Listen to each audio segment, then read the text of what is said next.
सुप्रभात बच्चों। आज हम नाटक की रचना प्रक्रिया क्लास 12 टॉपिक की चर्चा करेंगे। मैं ओम प्रकाश गोस्वामी, केंद्रीय विद्यालय मुजफ्फरनगर। सबसे पहले नाटक की रचना प्रक्रिया से पहले समझना होगा कि आखिर नाटक क्या है। नाटक नट शब्द से निर्मित हुआ है, जिसका अर्थ है सात्विक भावों का अभिनय, यानी एक्टिंग करना, अभिनय करना। ये नाटक का अर्थ है।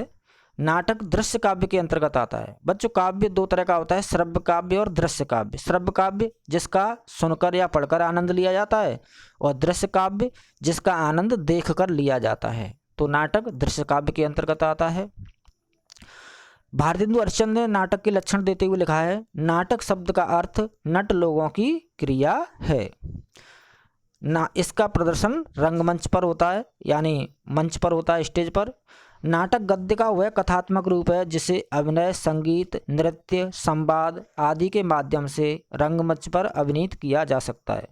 बाबू गुलाब राय के अनुसार नाटक में जीवन की अनुकृति को शब्दगत संकेतों में संकुचित करके उसको सजीव पात्रों द्वारा एक चलते फिरते सप्राण रूप में अंकित किया जाता है।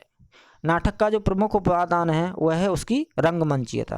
नाटक के बारे में कहा जाता है बच्चों, न तत् ज्ञानम न तत्शिल्पम न स विद्या न स कला न स योगो न तत्कर्मम नाट्य अस्मने यन्न दृश्यते। यानी ज्ञान, शिल्प, विद्या, कला, योग ऐसा कोई भी चीज़ नहीं है जो नाटक में नहीं देखी जा सकती। यानी नाटक में ये सब कुछ होता है। ये आचार्य भर्तमुनि का श्लोक है, जिन्होंने नाट्य शास्त्र की रचना की थी। नाटक के बारे में कहा जाता है बच्चों के, काव्येषु नाटकम रम्यम तत्र रम्या शकुंतला। काव्येषु नाटकम रम्यम तत्र रम्या शकुंतला तत्रापि चतुर्थो अंक तत्र श्लोक चतुष्टयम। यानी जो काव्य है, काव्यों में नाटक सबसे सुंदर, सबसे श्रेष्ठ माना जाता है, सुंदर माना जाता है। और नाटकों में भी कालिदास का जो नाटक है अभिज्ञान शाकुंतलम को सबसे सुंदर नाटक माना गया है, जो संस्कृत में लिखा गया था कालिदास के द्वारा। और उस अभिज्ञान शाकुंतलम का भी जो चतुर्थ अंक है, चौथे अंक के जो 4 श्लोक हैं, वो बहुत ही सुंदर हैं, जिसमें एक पुत्री और पिता के विवाह उपरांत पुत्री का पिता से अलग होना, विदा होना, बहुत ही करुण रस से भरा हुआ दृश्य। तो बहुत सुंदर श्लोक है वो 4, जिसमें कहा गया है कि कन्या पर की एवं धन, कन्या पराया धन होती है। बच्चों, ये कुछ नाटक हैं। अभिज्ञान शाकुंतलम, विक्रमोर्वशीयम, मेघदूत, ये कालिदास की रचना है, कालिदास के नाटक हैं। ये कालिदास का पिक्चर देख रहे हैं कोने में। ध्रुवसामनी, चंद्रगुप्त, अजातशत्रु, ये जयशंकर प्रसाद के नाटक हैं जो हिंदी में लिखे गए हैं। मृगनयनी, कचनार, गढ़कुंडार, ये वृंदावनलाल वर्मा जी की रचनाएं हैं। कभी मौका मिले जीवन में तो अवश्य पढ़िएगा इनको। अब बात करते हैं बच्चों नाटक की रचना प्रक्रिया।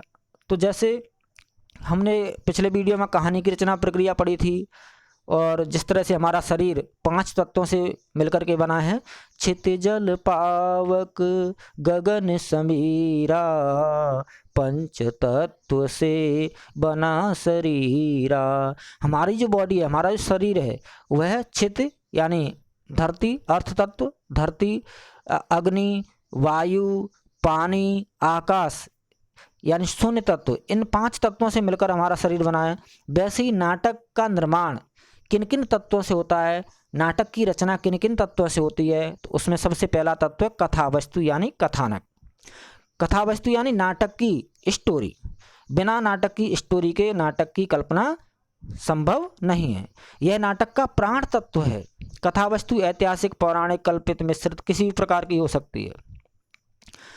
कथावस्तु 2 प्रकार की होती है, आधिकारिक कथा और प्रासंगिक कथा। पाश्चात्य धारणा के अनुसार कथा विकास में संघर्ष तत्व, संघर्ष यानी द्वंद्व प्रधान होता है, तथा नाटक का अंत प्राय दुखांत होता है।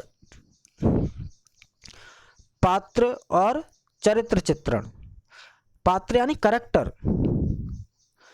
पात्र योजना तथा चरित्र चित्रण के प्रति पाश्चात्य दृष्टि स्वाभाविक और यथार्थ रही है। अतः भारतीय आचार्यों के समान नायक तथा अन्य चरित्रों के प्रति आदर्शवादी दृष्टि पाश्चात्य विद्वानों की नहीं रही है। यानी भारतीय जो दृष्टि रही है पात्रों की रचना में, निर्माण में, नाटकों में वह आदर्शवादी सोच रही है। तो पात्र अच्छे होने चाहिए, उनका पात्रों के चयन का औचित्य का ध्यान रखा जाना चाहिए, जीवन के अनुरूप पात्र होने चाहिए, चरित्र में सुसंगति होनी चाहिए। चरित्र चित्रण से तात्पर्य उसके आभ्यंतरित रूप और बाह्य व्यक्तित्व के प्रकटन से है, और यह प्रकटन नाट्य, व्यापार तथा संवादों के माध्यम से हो सकता है। पात्रों को व्यक्ति पात्र तथा प्रतिनिधि पात्र दो भागों में विभाजित किया जा सकता है, यानी पात्र समुचित हों, अच्छे हों, और उनका जो हर एक संवाद है, उनके द्वारा जो दिया गया संदेश है वह समुचित होना चाहिए। बिना पात्रों के नाटक की रचना कल्पना संभव नहीं है। अगला जो तत्व नाटक का वो है बच्चों कथोपकथन। कथोपकथन यानी संवाद, डायलॉग। बिना डायलॉग के नाटक की जो कहानी है, नाटक है, वो आगे नहीं बढ़ सकता। नाटक का पहला तत्व हो गया कथा वस्तु, दूसरा पात्र या चरित्र चित्रण यानी कैरेक्टर, और तीसरा कथोपकथन यानी संवाद, डायलॉग। वो पात्र जब आपस में बातें करेंगे तभी नाटक आगे बढ़ पाएगा और अपनी जो चरम परिणति है, अपने लक्ष्य तक पहुंच पाएगा, लेखक का संदेश समाज दर्शक तक पहुंच पाएगा। तो कथोपकथन संवाद के लिए कहा जाता है कि संवाद कैसे होने चाहिए, सार्थक, संक्षिप्त, वक्र, शक्ति संपन्न होते हैं, नाटक उतना ही सफल होता है। अतः संवाद की भाषा सरल, सुबोध, प्रभावपूर्ण होनी चाहिए। चौथा जो तत्व नाटक रचना का वो है देशकाल और वातावरण। इसको संकलन त्रय भी कहते हैं बच्चों। नाटक में जिस देशकाल का दृश्य उपस्थित किया जाता है उसे साकार करने के लिए नेपथ्य, वेशभूषा, रंगभूषा, भाषा, सांस्कृतिक संकेत आदि पर ध्यान देना अनिवार्य है। पाश्चात्य नाट्यविदों ने देशकाल का निर्वाह करते समय संकलन त्रय निर्वहन का प्रतिपादन किया है। संकलन त्रय अर्थात स्थल यानी स्थान, समय, काल यानी समय, स्थान, समय और काल की एकता। यानी जो डायलॉग है, पात्र हैं, कहानी है नाटक की, वह समाज के समसामयिक समाज के अनुसार होनी चाहिए, उसके अनुरूप होनी चाहिए। कथा के युग के अनुसार ही समाज, राजनीति, परिस्थितियों का अंकन नाटक में होना चाहिए। ऐतिहासिक नाटकों में तो इन तत्वों का निर्वाह अत्यंत अपरिहार्य यानी जरूरी है। सफल नाटककार दृश्य विधान, मंच व्यवस्था, वेशभूषा, अभिनय आदि के द्वारा सजीव वातावरण की सृष्टि कर लेता है। तो यानी देशकाल और वातावरण से तात्पर्य यानी जो नाटक की रचना है वो स्थान, समय के अनुसार, समाज की परिस्थितियों के अनुसार उसकी रचना होनी चाहिए। भाषा शैली, संवादों को सरस और एवं प्रभावशाली बनाने के लिए भाषा शैली का आश्रय लेना अनिवार्य है। नाटक की भाषा सहज, सरल, सजीव, अभिनयानुकूल होनी चाहिए। अभिनयानुकूल यानी अभिनय के अनुकूल होनी चाहिए। गंभीर तथा हास्य व्यंग्य प्रधान शैली तो सर्वश्रुत है। यह माना जाता है कि सफल शैली के लिए सरलता अनिवार्य शर्त है। साथ ही वह कलात्मक एवं प्रभावशाली भी होनी चाहिए। भाषा के अलंकृत, लाक्षणिक, वक्र और प्रभावपूर्ण होने पर नाटक का सौंदर्य अधिक बढ़ जाता है। तो भाषा जितनी सरल होगी, सहज होगी, दर्शक को उतना ही अधिक आनंद आएगा। तो भाषा शैली नाटक का तत्व है। अगला जो नाटक का तत्व है वह है उद्देश्य। यानी कोई भी रचना निरुद्देश्य नहीं होती है बच्चों, उसका कुछ ना कुछ उद्देश्य होता है, उससे कुछ ना कुछ सीख दी जाती है, शिक्षा दी जाती है, मैसेज दिया जाता है, उसमें मानवीय मूल्य निहित होते हैं कोई ना कोई। पाश्चात्य परंपरा के अनुसार जीवन यथार्थ, जीवन संघर्ष को सामने लाना नाटक का उद्देश्य है। नाटक मात्र मनोरंजन के साधन नहीं है, यथार्थ से जूझते हुए अपने समाज की सार्थक प्रस्तुति नाटक का लक्ष्य रहा है।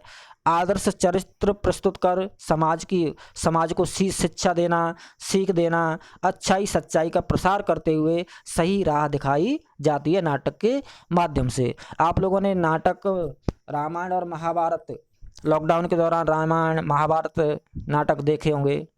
राम के माध्यम से, भगवान कृष्ण के माध्यम से लोगों को अच्छाई और सच्चाई का संदेश दिया गया। तो एक भाई भाई में कैसा प्यार होना चाहिए, पिता पुत्र में कैसा प्रेम होना चाहिए, कैसे संबंध होने चाहिए, ये हमें सीखने को मिलता है रामायण से, राम के चरित्र से। तो कोई भी रचना निरुद्देश्य नहीं होती है, उसका कुछ ना कुछ उद्देश्य होता है, उसमें मानवीय मूल्य होते हैं, शिक्षा होती है जिससे हम प्रेरणा लेते हैं। अगला तत्व बच्चों रस। कोई भी रचना नीरस नहीं होती है, बिना रस के वो नीरस हो जाएगी और उसको देखना सुनना पढ़ना अच्छा नहीं लगेगा, कोई पसंद नहीं करेगा। तो नाटक में जो 8 रस हैं उनमें से एक रस कोई ना कोई मुख्य होता है। जैसे वीर या श्रृंगार रस नाटक का मुख्य रस होता है और शांत रस को नाटक के लिए निषिद्ध माना गया है। उचित नहीं माना गया शांत रस को। वीर या श्रृंगार में से कोई एक रस प्रमुख होना चाहिए। अभिनय, यह नाटक की प्रमुख विशेषता है। यदि अभिनय ठीक से नहीं होगा तो नाटक सफल नहीं होगा।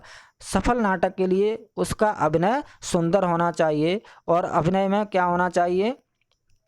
नाटक के रूप, आकार, दृश्यों की सजावट और उसके उचित संतुलन, परिधान यानी कपड़े, व्यवस्था, प्रकाश व्यवस्था आदि का पूरा ध्यान रखना चाहिए। दूसरे शब्दों में लेखक की दृष्टि रंगशाला के विधि विधानों की ओर विशेष रूप से होनी चाहिए। इसी में नाटक की सफलता निहित है। जो अभिनय है बच्चों, वह इसमें वाक्चातुर्य, अभिनय कला पर अभिनय भी नाटक का प्रमुख तत्व है। इसकी श्रेष्ठता पात्रों की वाक्चातुर्य और अभिनय कला पर निर्भर है। अभिनय 4 प्रकार का होता है: आंगिक अभिनय, वाचिक अभिनय, आहार्य अभिनय, सात्विक अभिनय।